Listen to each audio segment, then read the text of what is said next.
Why do you believe they're dead wrong? Well, it's interesting. Not only do I believe it, but I've actually seen it in my 25 years of doing this. In the first meeting with the client, it's usually the owner. I always ask them to take me through the shop, if you will, take me through the company.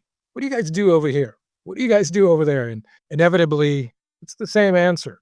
80 plus different companies that I've worked with so far, it's the same answer. Well, I don't know. Let Jim, why don't you come over here? And Lewis wants to know what we do here, right? So it's not just that, but when you get into the subtleties of the accounting cycle, the accounting process, the operational process, most leadership is not aware.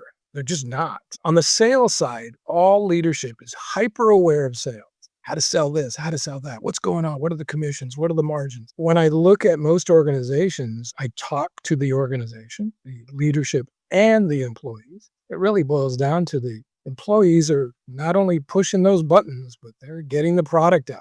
They're engineering, they're designing, they are fabricating.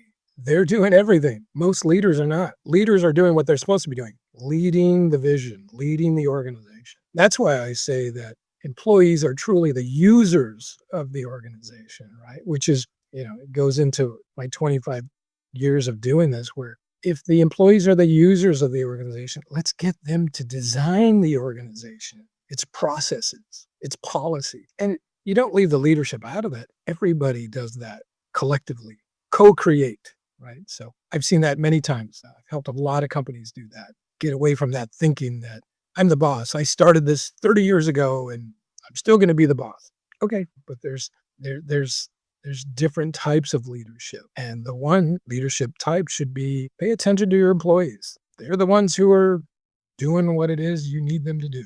I think the best way to lead through our people, our employees, is to listen to them. Let them participate in the development of the organization.